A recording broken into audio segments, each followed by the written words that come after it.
Today we're going to be looking over the new Death Guard rules from War of the Spider. We've got 6 relics, 7 plague companies, and a whopping 35 stratagems in total, so let's see what we've got.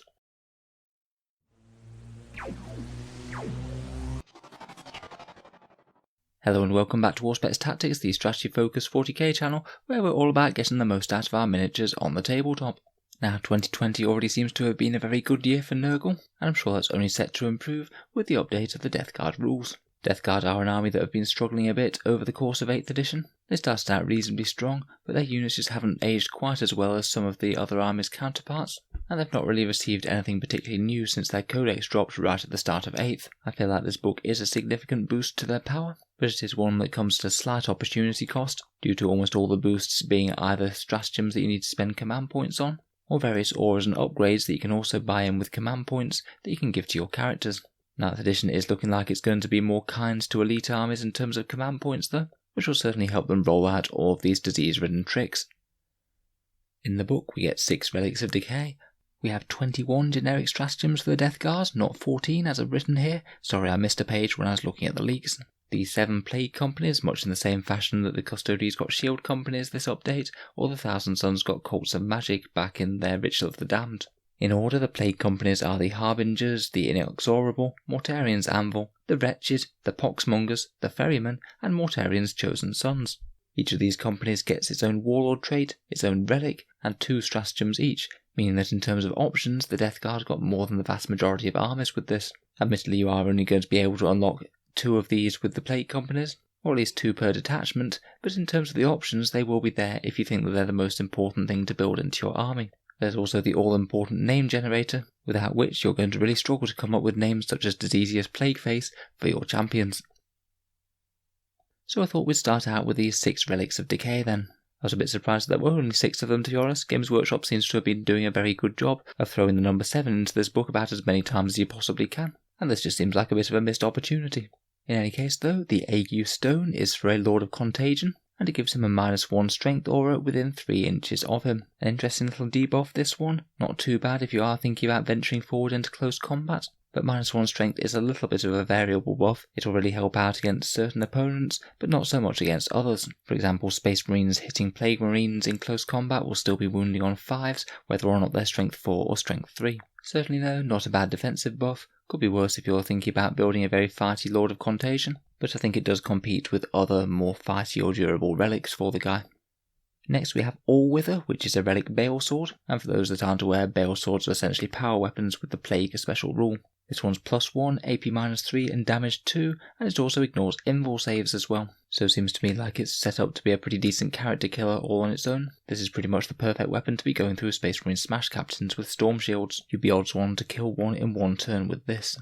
Next we have the Demon's Toll, which is the Blightbringer relic that we saw previewed, and this is the one where he gives a 5+ invul save to any units within 7 inches. I think that this is one of the best relics to come out of this book, to be honest. I know a lot of the Death Guard Codex already does have invul saves, but honestly this is a big help to Plague Marines, as so many of the stratagems and options on this book revolve around large blobs of Plague Marines to be efficient, so I certainly think that we'll be seeing this one more on the table. It does mean as well that we'll be seeing more noxious Blightbringers about, which I certainly don't think is a bad thing, seeing as they're pretty cool models but don't really have the strongest rules at the moment. It can also be very solid on things like Rhinos and Land Raiders, and big blobs of Chaos Spawn as well, as of course going from no save at all to a 5+ invul save is a big deal for those guys.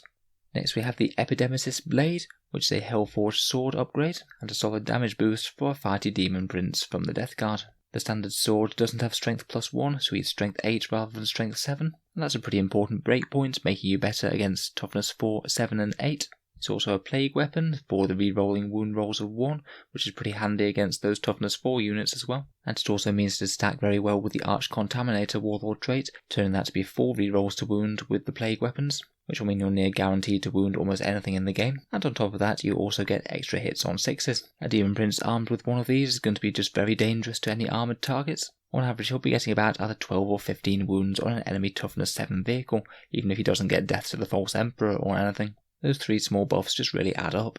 Next we have the Putrid Periapt, which is a relic taken only by a Psyker. A model with the relic knows 1 additional psychic power, though he can't cast anymore, and each time he successfully manifests a power, then he heals D3 wounds. I think that this could actually be a pretty decent pickup on a Demon Prince, maybe just buffing his combat abilities with something like Blades of Putrefaction. and each time that goes off in the psychic phase, then he will heal D3 wounds. Maybe not quite as good as a defensive buff as something like this operating plate though. Finally, we have Worm Spitter, which is an interesting relic bolt pistol. It does a little bit more damage. It's a 15-inch range, pistol 1, strength 5, AP-2 shot. Though if you hit an enemy unit with it, then all Death Guard units that target said unit count as being armed with plague weapons, and that's both ranged and assault. As we know, there's an absolute ton of synergy with plague weapons within the Death Guard book, particularly things like Arch Contaminator, for full rerolls to wound for them, but even just the rerolls of 1 to wound that plague weapons get themselves is at least reasonably powerful. You're just going to make one enemy unit a lot easier to kill for any weapon in the army. I guess it could be a little bit problematic to deliver. You're really going to be wanting to get it in range of an important enemy unit, not just some chaff. It's kind of a shame that we can't take this on a Terminator model to be able to deep strike it right next to the enemy. I think that the short range does limit this quite a bit. So overall for the relics, I really do like the Demon's Toll. I think that's definitely going to get used in Plague Marine heavy lists, and I certainly think that people might be tempted to buy in that Epidemesis blade as well, as it just takes a regular Demon Prince and makes them a lot more threatening. Next up we come to the stratagems for the Death Guard. First up we have Putrid Fecundity, which is a buff to Disgusting Resilient rolls, and you activate it in either your opponent's shooting or fight phase. It costs 2 command points for if there's less than 10 models in the unit, and if there's 10 or more then it costs you 3. Basically these guys will be saving their Disgusting Resilient saves on a 4+ this turn, which can be pretty nice when combined with the Plague Surgeon's reroll 1s to the rule. And Mortarian's Chosen Sons, one of the Plague companies, can actually get their Plague Surgeons to reroll rolls of 1 or 2 for Disgusting Resilience, which means that you could be saving on a 4+ rerolling rolls of 1 or 2. That's a really significant boost to their durability. It would be mathematically the same as having a 3+ Disgusting Resilience save. It's a little expensive CP wise, but for a turn it could make one Plague Marine blob almost impossible to remove. Sorry, I have just misread that. If it's 10 Marines then it only costs you 2 command points. It's only on 11 or more that you need 3. Next we have Hypertoxic Tinctures, which is a different Plague Surgeon upgrade. This one you use pre-game, and it basically makes them a buff to plague weapons as well as their normal reroll 1s for Disgusting Resilience for infantry. Basically, units that have plague weapons when they're within 6 inches of this guy will be rerolling wound rolls of 1 or 2 rather than the standard 1. As a 1 command point pre-game buy-in, this actually is really quite a decent pickup, and it most certainly makes them a lot more viable than they are right now. Provided you weren't wounding on 2s already, this is another 70% damage buff, and to be good on anything from Plague Burst Mortars to Plague Knives of Plague Marines. Provided you're shooting or stabbing with plague weapons, then this guy's kind of like a pseudo-lieutenant for your forces now, provided you're willing to spend that extra command point to upgrade him. I don't think there's any limits to if you wanted to use more than one of this as well, if you wanted 2 of these guys running around in your army. Next up we have Trench Fighters, which is the one that we saw previewed. It's 1 command point to give Plague Marines Plague Knives plus 1 attack, so theoretically up to 20 Plague Knife attacks on a big unit of Plague Marines. As we said, all sorts of synergy for plague weapons both before this book and after, stacking that with something like Blades of Putrefaction and Arch Contaminator to get a horrendous amount of damage out of the unit. Next we have Noxious Rupture, which is 1 command point, and you use it when the last model in a Death Guard unit dies. You select a unit within 3 inches of that unit, and it's -1 to hit until the end of your opponent's next turn. So say this happens in your opponent's shooting phase, this will be -1 for their assault phase, their next shooting phase, and also their next assault phase I believe. That's really quite a powerful and prolonged debuff. It's pretty solid if your opponent has some sort of melee Death Star unit that's just been sweeping up one of your units, and you can really hamper its progress going forward. Could be a very good use of 1 command point in the right scenario. Next we have Creeping Blight. This one's a 1 command point melee buff that you can just throw on a Death Guard unit in close combat. It provides the unit with 2 abilities. First, if they make any damage rolls, then they add 1 to that roll. Note that it's not just damage result, it is damage rolls, so you do have to roll a dice for it. This means it could be very effective on things like Death Shroud Terminators with their Plague Reapers, as they'll each be getting D3 plus 1 damage on all of their attacks. That's really going to let them go through big heavy targets in no time at all. Furthermore, each unmodified wound roll of a 6 makes the armor penetration -4 for that attack, so a little bit better on the same unit, but also this has quite a lot of synergy with any low AP weapons, particularly things like Plague Marine Plague Knives again. As it just says Death Guard unit, I can't see any reason that you can't use this on Cultists or Poxwalkers as well. A lot of their wounds will be on 6s to wound, so this will make them just quite a lot more dangerous against any hard targets if they do happen to be in combat with things with good armor saves. Next we have Eruption of Filth, which is an exploding Terminator stratagem. You use it whenever 1 Death Guard Terminator is killed, it doesn't have to be the whole unit, and for 1 command point your Terminator goes pop. and every enemy unit within 7 inches takes a mortal wound or the roll of a 4+. Despite how much of a fan I usually am of things that auto-explode, this one's still really quite a weak rule, I'm afraid. You're going to need to be getting an awful lot of units within that aura to make it worth it, and the damage will be applied a bit random and scattergun. If your Terminator does die somewhere that's, say, surrounded by 6 other enemy units though, then it could well be worth a command point, depending exactly what those units are. Next we have Warp Toll, which is a 1 command point one. This one's another one for the Noxious Blightbringer, and this one can be used to help him scare the enemy away. You use it in the morale phase, and when you take a morale test with a unit with 7 inches of the model, then you add 1 to the roll, and in addition, if they fail the morale test, then double the model's flee. I think that this one's fairly situational, it's just not guaranteed to get in range, particularly after your opponent is presumably pulling a load of casualties from the unit, and even if you do use this one, then your opponent can just counter it by the auto-pass morale stratagem for 2 command points. However, if you are sure that your opponent is going to be taking some morale casualties, and the Blightbringer does happen to be in range, then it makes sense to use it. It will be pretty powerful when it does have any effect at all. Next we have Mutant Strain, which is 1 command point, and this is a Poxwalker stratagem, where when they're attacking an infantry unit in the fight phase, an unmodified wound roll of 6 inflicts 1 mortal wound on the target, and the attack sequence ends there. Unfortunately though, if they roll a unmodified hit roll of 1 themselves, then they themselves take a mortal wound, so you're quite likely going to be losing some Poxwalkers too. Theoretically, on a max unit of Poxwalkers with no other buffs, you're going to be killing about 2 or 3 of your own Poxwalkers and dealing around about 3 mortal wounds to the enemy. Personally, I don't think that this is usually going to be worth it, unless you're stacking quite a lot of significant buffs to those Poxwalkers, particularly reroll 1s to hit from a Chaos Lord. Next we have Plague Chosen, which is a nice handy little extra Warlord trait stratagem. Always a very solid one. It now means that we can have Arch Contaminator as well as one of the others. To my knowledge, I think the way that the rules are written at the moment probably means that you can't select one of the ones from the Plague companies. I think they'd actually have to be your actual Warlord, and then say buy an Arch Contaminator with the other one for 1 CP. Still though, even just stacking that with Revoltingly Resilient or Rotten Constitution on a fighty advancing Demon Prince seems like a pretty reasonable choice for 1 CP. Next up we have Soul Harvest, which is a straight up melee buff to a Demon Prince provided he is fighting infantry and is armed with a Hellforged sword or axe. I strongly suspect that this probably is intended to be used with that Epidemesis blade, but I think the rules as written it won't actually work with that at the moment, because the Epidemesis blade replaces the Hellforged sword, it isn't actually a Hellforged sword. So I'd expect that that might be the target of an FAQ in the future. In any case, just randomly adding 3 attacks to a Demon Prince is a pretty reasonable buff, and gives you another very solid reason to include a Hellforged sword over just 2 sets of Malefic Talons, which are often the go-to pick. Bit of a shame that this can't be used against vehicles or other non-infantry targets, but against the right target then this could be very important, particularly things like tough Primaris infantry like aggressors, or maybe even Space Marine Centurions. Next we have Harbinger of Nurgle, and this one's a 1 command point upgrade for the Lord of Contagion. It essentially gives him the Chaos Lord style rerolls, where Death Guard units within 6 inches reroll 1s to hit. I've seen a lot of people saying that this probably should have just been on his datasheet in the first place, as essentially all he is at the moment is just a very fighty character who provides no buffs to infantry at all. And just intuitively he does seem very much like a Chaos Lord. In any case, this is a pretty reasonable buff to his own attacks, and it basically means that you can have a Lord of Contagion who is essentially a Chaos Lord as well, provided you're willing to spend 1 more command point in investment. Next we have a 1 command point stratagem called Foul Gush, which is all one word for some reason, and this one targets a Foul Blightspawn model, and adds a little bit more reliability to his Plague Sprayer. When making the number of attacks, you roll 2 dice and pick the highest, and when you're rolling to determine the strength of the weapon, you roll 3 dice and pick the highest. Just gives you a little bit more resilience against rolling very low for one of these results, and ruining a potentially very powerful attack. It's kind of hard to math out the exact damage increase for this one. Based on the number of shots alone, it's around a 30% increase, though the strength is a little bit harder to calculate, seeing as it depends on exactly what toughness you're shooting at. In any case, if you're wanting to deliver maximal damage with Mr. Blightspawn, then this could be a very reasonable investment.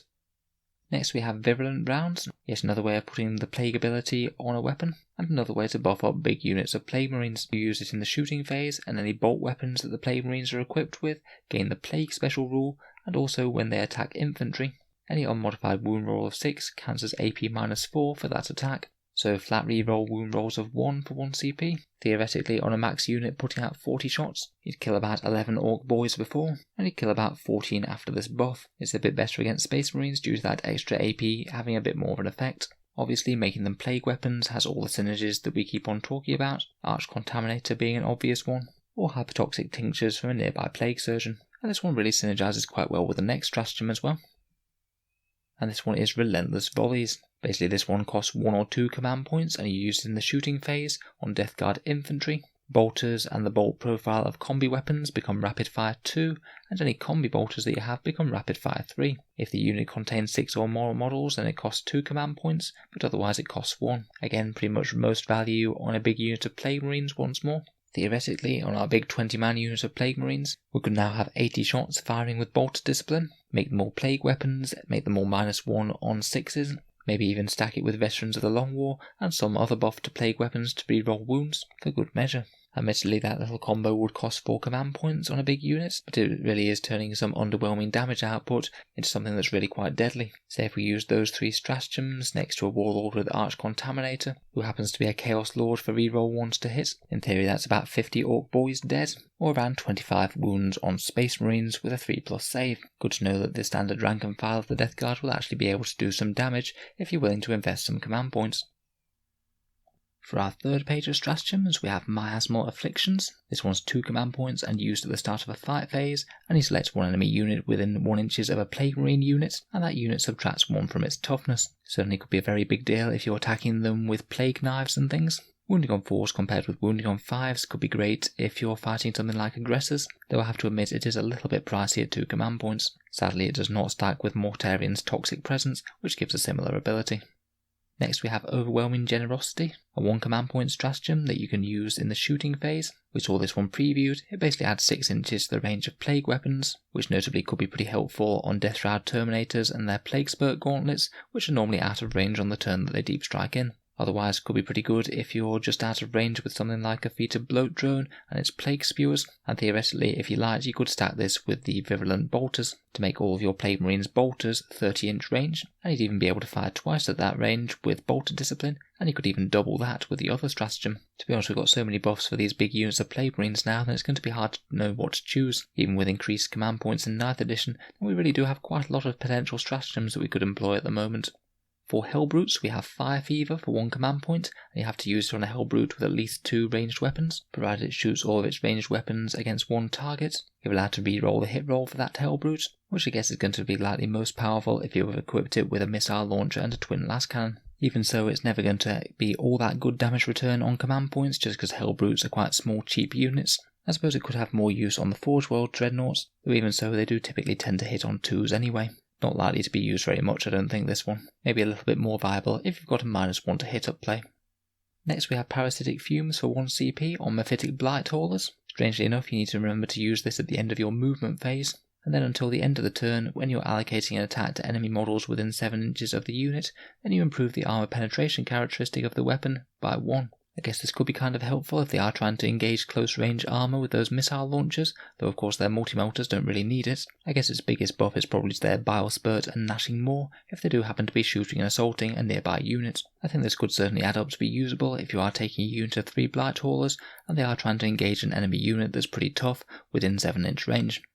Next we have Life Eater for 1 CP, yet another buff to big units of plague weapons, and I think that this one could actually be pretty helpful on things like Death Shroud Terminators with those scythes. Basically each time you make an unmodified hit roll of 6, the attack automatically scores a hit and successfully wounds the target, so in general it's going to be slightly better on lower strength weapons comparatively. Certainly again not too bad on things like Plague Knives for standard Plague Marines, and is yet another stratagem that you could potentially throw onto the stack, though it does kind of negate any wound roll buffs that you were already buying for the unit, and makes them a little bit more redundant.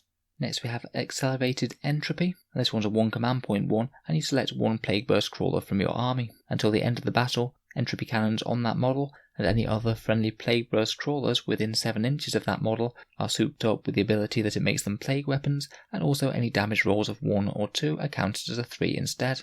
Now if you are running a trio of Plague Burst Crawlers with entropy cannons, then this is definitely an auto-include. Just on the base stats of a trio of these things, even with no other rerolls or anything like that, this provides a 40% damage increase on entropy cannons against any vehicle or armoured targets, and plus can access your other shenanigans, such as the Plague Surgeon's new ability for rerolling plague weapons of anything on a 1 or 2.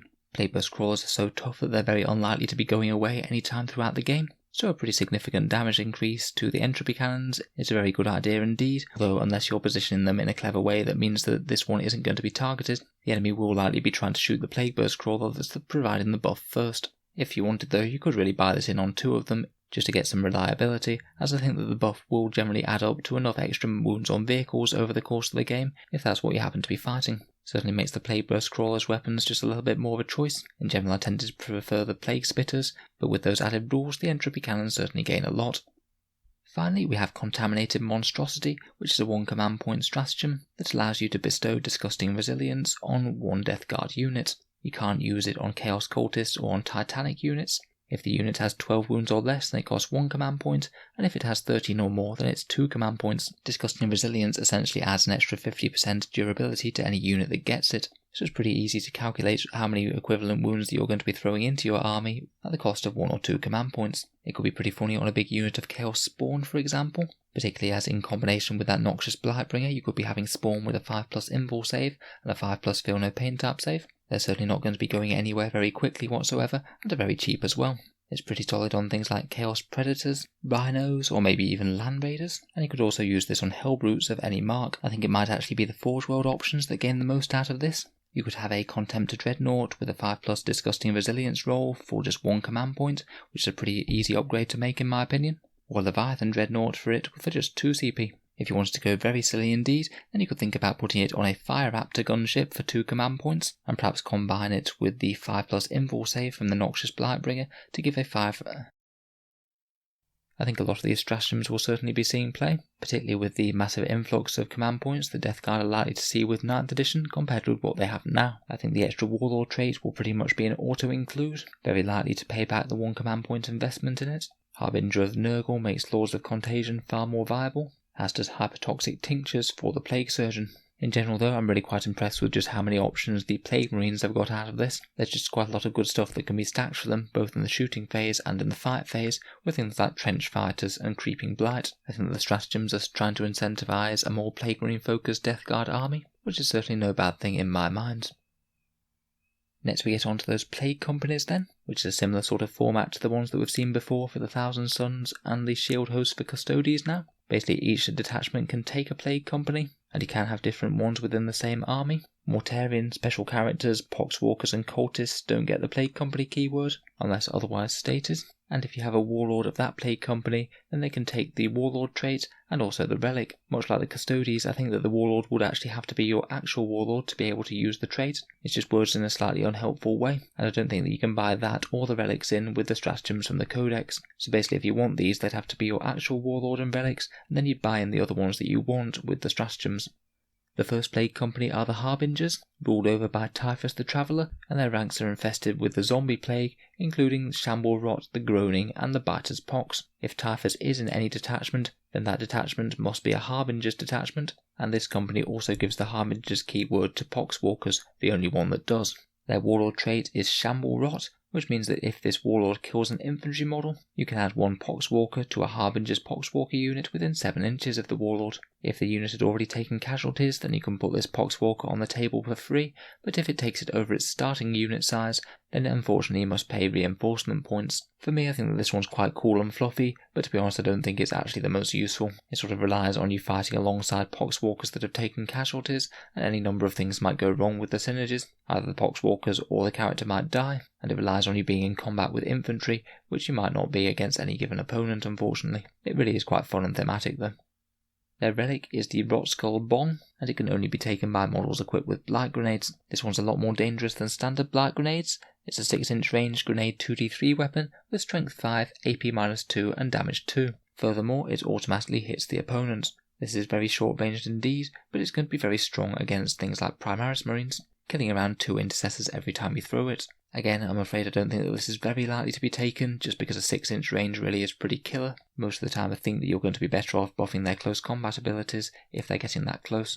Next we have From the Carrion Heaps, which is either 1 or 3 command points, and it basically allows your Harbinger's Poxwalkers to outflank. They turn up within 9 inches of the board edge and greater than 9 inches away from enemy models, and if you pay 1 command point you can do it with 1 unit, and if you pay 3 then you can do it with 3. We saw this one previewed in Warhammer Community, and it's a bit of a strange one in my opinion. Yes, deep striking Poxwalkers could be annoying and get in the way, maybe go up with some objectives, but compared with a lot of other threats that you could deep strike, then they're just not really going to do all that much damage to your opponent. I think about using 1 command point for 1 unit just to be an annoying harassment, but I don't think I'd use it with 3. It just seems overinvestment and keeping models off the table for no reason.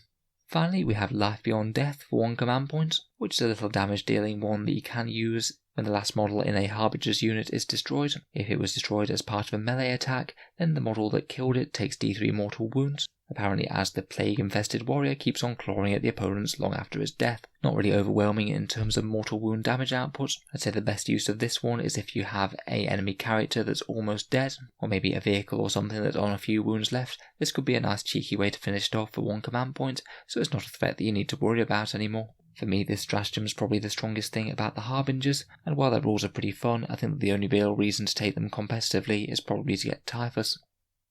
The second plague company is the Inexorable, and these guys favour mechanised assaults. They're called the Inexorable for the crushing weight of their advance, and boast huge formations of plague burst crawlers and lumbering battle tanks. Their vehicles are infested with the ferric blight, a crawling disease of rust that infects the enemy's vehicles on contact. Their warlord trait is the ferric blight. This one's an aura that buffs damage against vehicles. Anyone within 7 inches of the warlord improves the AP of any attacks made by weapons against vehicles by 1, whether that's ranged or melee. Now this would be quite an excellent counter to vehicles if you could buy it in reactively, but at the moment I don't think you can unless Games Workshop FAQs it. As I said, I think that these have to be your warlord traits, rules as written. The buff itself is pretty decent if you are fighting vehicle armies, but of course doesn't do anything if not. Their relic is the Leech Spore Casket, which is a fun vehicle healing one, and again this one triggers on destroying enemy models in close combat. If a model is destroyed by the result of an attack by this model, then a friendly Inexorable vehicle within 18 inches regains 1 lost wound, though it can only do so up to 3 lost wounds per turn as a result of this ability. This one I think again could be very fun, maybe not the most competitive in the world, but I could imagine putting this on a Demon Prince, throwing him towards enemy infantry, and healing any vehicles that are pushed up alongside them, maybe things like Leviathan Dreadnoughts, Plague Burst Crawlers, or Feated Bloat Drones. Next we have Unholy Essence for 1 CP, which is used at the start of the shooting phase, and this very appropriately gives any 3 of your Inexorable vehicle units the rule Inexorable Advance. Most relevant for vehicles is that you can move and not suffer the penalty for moving and firing with heavy weapons, though it will also allow you to advance and fire with assault weapons, or fire twice with any rapid fire weapons up to 18-inch range. The heavy weapons thing is excellent in 8th edition, though we know that all vehicles are getting that in 9th, so I'm not sure how much relevance this stratagem will have then. Finally, for 1 CP we have Ferric Miasma. This one's used when an Inexorable unit from your army is chosen as the target of a charge, and it can be a vehicle or any other Inexorable unit. Basically it's a nice simple subtract 2 from the charge result, so this one's extra powerful against enemy units that are coming out of Deep Strike, things like da-jumping Orc Boys, or anything else that's trying to make a slightly long charge. Could be a really good spoiler stratagem in my opinion, and quite a good one to have access to for the detachment. Again, compared with some of the other plague companies, I think that this is more of a fun one for the vehicles than some of the more competitive or impressive ones that we get on the other companies. No doubting though that Ferric Miasma could be a really good spoiler stratagem. Next up we have Mortarian's Anvil, who are well known to be the fortification strategists within the Death Guard. They excel at digging in and siege warfare, and they carry the Gloaming Bloat, a plague of fever sweats that slicks their armour and causes them to speak in wet gurgles. Their warlord trait is the Gloaming Bloat. This is essentially transhuman physiology, but all the time. All unmodified wound rolls of 1 to 3 always fail against this warlord, so a pretty decent defensive buff against heavy weapons. Could be nice stats with a Demon Prince with a suppurating plate, but to be honest I don't think that this one's quite as good as Revoltingly Resilient, the one that gives them +1 to their disgustingly resilient rolls. In general I think that that one's going to be a greater percentage increase in their durability, and it also works against small arms and mortal wounds. Their relic is the Tollkeeper. This one's takeable by the Tallyman, the cheap support character that gives you a bit of command point farming and also allows you reroll hit rolls in the fight phase. This basically amps up his combat buffing prowess, meaning that in addition to his rerolls, any unmodified hit rolls of 6 score 1 additional hit. This really does turn him from a very good melee buffing character to an absolutely excellent one. On any Death Guard unit that's hitting on a 3+, this guy on his own is giving you a 66% buff to your attacks in the fight phase. Naturally, Death Guard aren't always the most overwhelming in the fight phase, unless you've got things like Blightlord Terminators or things on the go, and this guy isn't all that mobile, so it might be a bit hard to coordinate those buffs. But if you can find a way to deploy it, maybe having him get out of a Rhino or something, or meeting a unit of Terminators that's deep struck onto the battlefield, the combination of these two will just turn any of your combat units into something far more scary than they already were. Just as an example, if you had 5 Death Shroud Terminators with the Man Reapers, on average they do something like 11 wounds to an Imperial Knight. If they have a Tallyman with this relic in tow, then that goes up to more like 19 wounds. Very scary indeed. Next up we have a 2 or 3 command point stratagem called Futility Made Flesh. This again has synergy with Terminators, this one being an excellent defensive buff, which basically means that you reduce the damage characteristic by 1 of any attacks that target the Terminators. If the unit contains 5 or fewer models, then it costs 2 command points, otherwise it costs 3. Multi-damage weapons are pretty much a must when you're trying to take out Death Guard Terminators. Having that 5+ Feel No Pain type save means they're going to shrug off a decent amount of damage, and damage 2 weapons are really quite ineffective in the first place. If you do think that they're going to be shot by a lot of multi-damage weapons, then this is a really good shout. For anyone who's played Genes to the Cult Aberrants, they likely know how frustrating it can be to try and remove a unit with 2 wounds, a 5+ Feel No Pain and -1 damage. So imagine that also stacked with a 2+ save and a 4+ invul. But this could have a great effect on a big Death Star unit of Terminators. You're just going to really struggle to kill these guys. Next we have Relaptic Assault for 1 CP, which is just a little nice to have, and it means that any infantry unit can heroically intervene as if it were a character. All of these heroic intervention on random unit abilities is really quite powerful. Most of the time it won't do anything. If your opponent knows it's coming, then they can just stay out of 3 inches, but that will mess with their movement. And if they do forget or aren't aware of this one, then it means that you could jump on them with a big unit of Plague Marines or something, if it made sense to, with 1 command point. Overall, I like the Mortarian's Anvil guys a lot, mainly for that excellent Terminator stratagem, though the Tallyman Souped Up Relic is again one of the better relics out of the Codex in my opinion. Next, the 4th Plague Company are the Wretched. These gentlemen carry the Eater Plague and are lorded over by a great demon known only as the Eater of Lives. Their inhuman master has a particular fascination with sorcery and the summoning of demons, and many more are present throughout the ranks of the Wretched. Their warlord trait is the Eater Plague, which is basically a healing ability that again triggers on having an enemy model destroyed by the warlord, and for each model destroyed then he heals 1 wound. He can do this with a melee weapon and regenerate up to 3 wounds per phase. Again, I feel like this could probably be most used with a Demon Prince. Getting in amongst an infantry squad could easily restore him back up a few wounds. Their relic is the Demon's Favour. This is a Plague Caster buff, and he gains the Torrent of Putrefaction special rule. And this is basically an upgrade on the ability where if he rolls a 7 or more for a psychic power, then an enemy takes a mortal wound within 7 inches of him. This one basically means that if you roll less than a 7, then the enemy still takes a mortal wound, and now if you roll a 7 or more, the enemy actually takes D3 mortal wounds. Compared with the standard, this is basically an extra mortal wound every single time he casts. Really not too bad if you're going up for some close mortal wound dealing to the enemy. But I think that the real challenge will be to get him that close and to keep him alive and also in range, as it does just mean that you have to put him disturbingly close. It's certainly good fun, but I'm not sure how many people will take this one.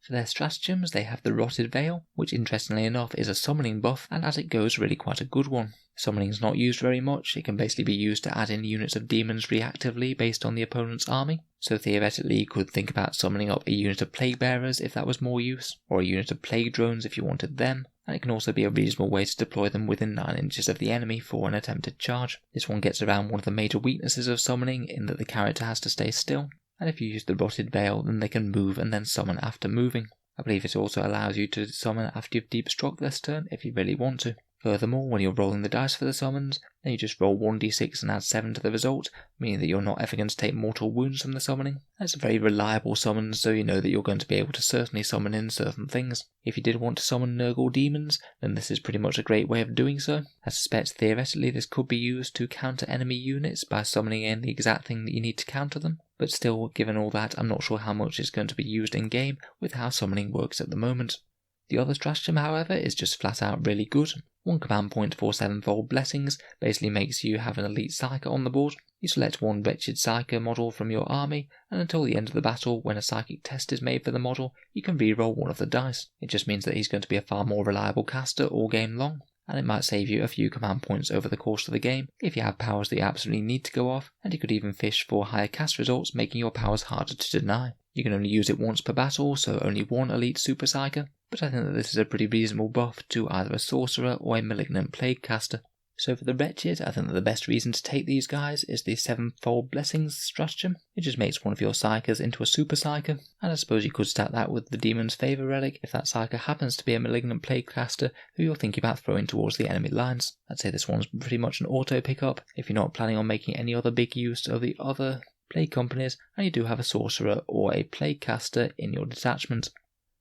The 5th Plague Company are known as the Poxmongers, and these chaps are infected with the Sanguis Flux. This blood plague infects their demon engines, leaving horrific trails of half-clotted blood in their wake. The warlord trait of the same name is very similar to the one carried by the Inexorable, except this one affects friendly Poxmongers units against infantry within 7 inches of the warlord. Unfortunately though, this time it's not ranged weapons and melee weapons, it's only melee weapons. Could be pretty useful when you're fighting space marines and things, particularly when using big units of plague marines with plague knives. An extra AP-1 is really going to be a big deal whenever they get in melee. Just a shame that it's fighting the infantry only. It just means even within the same battle it's not going to help them out in all combat scenarios. Their relic is the Iron Clot Furnace, and this one's incredibly solid. It's a pretty horrific defensive upgrade to Death Guard demon engines. Basically, models in Poxmongers demon engine units within 7 inches of this get a 4+ invul save rather than their standard 5+. Now, Plague Burst Crawlers are already one of the hardest units in the game to shift point for point. This just takes that to even more obscene levels, meaning that anti-tank fire is going to bounce off them half the time. Certainly no bad thing on featured bloat drones or mephitic blight haulers either. Against anything that's stronger than an autocannon, then this is certainly going to make them even tougher when Death Guard vehicles are renowned for being pretty resilient in the first place. It's just a really good relic, and I'd say that this is the primary reason to take the Poxmongers. Their stratagems are Bilious Blood Rush for 1 command point, which is basically allowing a demon engine unit to shoot after it fell back. Could potentially be good on adventurous Plague Burst Crawlers who are going up towards the enemy to use some Plague Flamer weapons, as it means that they'll be able to fall back and still fire that Plague Burst mortar. I know in 9th edition vehicles will be able to fire in close combat, but I bet that mortar is going to be a blast weapon, so won't be able to fire. It also makes big units of mephitic blight haulers just that little bit more reliable. You really don't want a huge unit of them being tagged in close combat. Finally, for 1 command point we have a little healing one. Basically, if a demon engine kills an enemy unit in close combat, then one model in the unit can regain up to D3 lost wounds. Again, with how tough Death Guard vehicles are, and how annoying it is to take wounds off them, a regen of D3 wounds or something really isn't bad for 1 CP if it's on something like a featured bloat drone, or one of those blight haulers again. So I certainly think that these ones are pretty good, mainly for that Iron Clot Furnace relic. It would probably be my go-to if I did want to run a large numbers of demon engines in the Death Guard army. The other 2 stratagems are pretty handy to have, but don't necessarily change the way you play all that much. The 6th Plague Company are known as the Ferrymen, and these are the Death Guard who are in charge of the Plague Fleets and acquiring new ships for the Death Guard. They boast a large number of Blightlord Terminators who are riddled with a parasite known as the Droning. Again, the Warlord trait is named after the disease that they're infested with, and for a morale debuff it's actually quite a good one. When you take morale tests for within 12 inches of the Warlord, then you add 2 to the result. It means that Space Marines could potentially be running away even if they just lose 1 casualty, and it could cause some pretty serious damage to something like a Guard infantry line. Could be a pretty nice 1-2 punch in combination with that Noxious Blightbringer stratagem to double the number of fleeing casualties. But as always with morale type things, it is a bit annoying that they're only going to apply against certain armies, and others with mechanics to basically ignore morale or are just all vehicle armies or something. This won't really have any effect. In terms of their relic, they have the Ferryman's Scythe. This one replaces a Plague Reaper, so a decent upgrade for a Lord of Contagion. This one's Strength +4, AP -3 and flat 3 damage, so an additional 2 strength over the standard Plague Reaper. And on top of that, if you make any wound rolls of 6 with the weapon, you can punch through a mortal wound in addition to normal damage. I think the real reason that you take this is to get a Lord of Contagion to Strength 8 over Strength 6, as it just means that he's going to now be a credible threat to vehicles, rather than just an incidental one only being Strength 6. He'll essentially be punching even better than the Thunderhammer would be, and it certainly makes Lords of Contagion a little bit more attractive in a Ferrymen army. In terms of stratagems, we have Vermid Whispers for 1 CP. This is a +1 to hit buff for Blightlord Terminators in the shooting phase, possibly being most notable because it'll mean that they can overcharge their plasma in safety without once killing them. These guys are just very annoying to remove in the first place, and in general you really don't want to be losing whole models to overcharged plasma rolls of 1, so this will both increase the damage and keep them safe from that. You could also stack it with various other shooting buffs that we're already seeing in the codex, such as the one to get combi bolters to 3 shots for example. A very solid stratagem indeed, and certainly makes a big unit of Blightlords far more scary at range.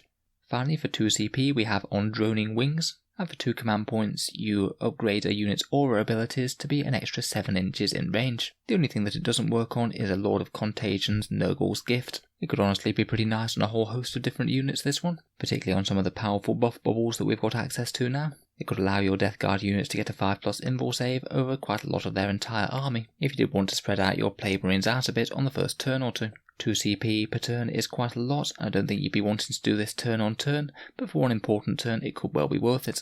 Overall for the Ferrymen, I think the biggest draw is the Vermid Whispers stratagem. +1 to hit on the Blight Lords certainly makes them far more choosable in this detachment. I guess it's going to be a bit of a decision whether to take them with this one, or Mortarian's Anvil for the -1 damage stratagem.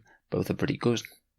Finally, the 7th Plague Company are Mortarian's chosen sons. They are well known to be plague brewers and dark alchemists, and are blessed by Nurgle's crawling postulants.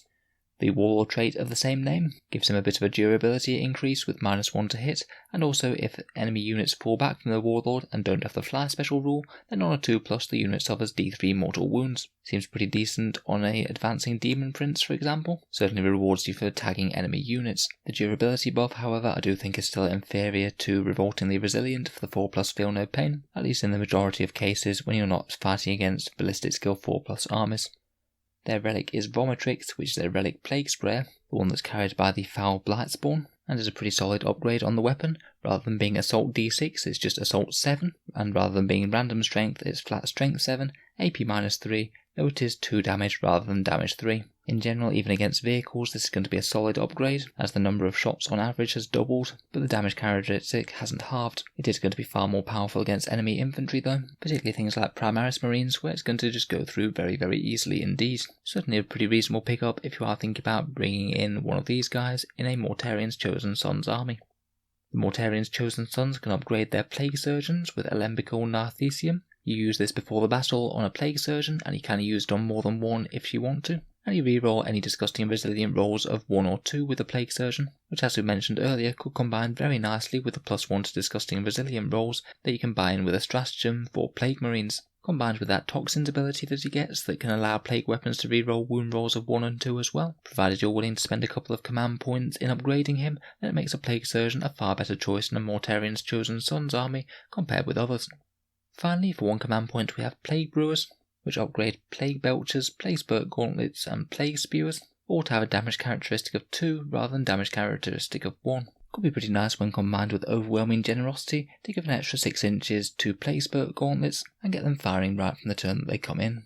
So overall, from the Plague Companies, I think we are going to see some a bit more than others. I like the Chosen Sons for their boosted Plague Surgeons, the Ferrymen for their +1 to hit for the Blight Lords, the Poxmongers for their near unkillable Demon Engine units, the Wretched's good for picking up a solid Psyker, and Mortarian's Anvil for the -1 damage on their big units of Terminators, and their boosted Tallyman isn't too bad either. In general, it might be a little bit of a hard choice between these ones. You are going to have to select some units and options above others, but I'd be pretty surprised if one of these doesn't significantly amp up whichever Death Guard army that you're playing at the moment.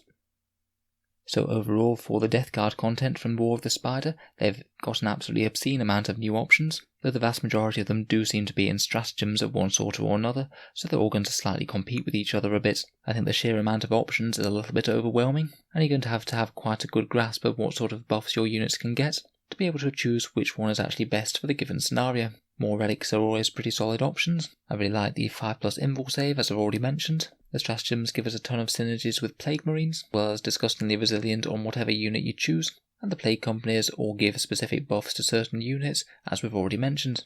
I would say that overall Death Guard are getting a significant buff from this dex, though I think it's only going to be really realised in 9th edition when they get so many more command points to play with, so they can actually take more of these options. Let me know what you think of their buffs and abilities down in the comments below. It'd be really interesting to hear what any seasoned Death Guard players have to say about this, or which is the one rule that you're most looking forward to using in your army. If you've enjoyed the video, then feel free to subscribe to Auspex Tactics for more strategy reviews like this. We'll most certainly be covering the rest of the Psychic Awakening rules and 9th edition as they come out. If you've enjoyed the video, I'd just like to mention the channel's Patreon page, which is what allows me to spend the time making these reviews instead of working at a regular job. If you've been enjoying regularly, then any support is greatly appreciated, as it is what allows me to keep this channel going. As well as supporting the creation of new videos, channel Patrons get to see videos early, they get to vote on regular polls as to what comes next on the channel, and there's also regular prize draws each month where I post out miniatures to someone no matter where they are in the world. If any of that sounds good to you, or you'd just like to help support the channel, then the link is down in the video description, and of course a big thank you to my current Patrons for allowing this channel to happen. In any case, a big thank you for listening, and I'll hope to see you guys next time.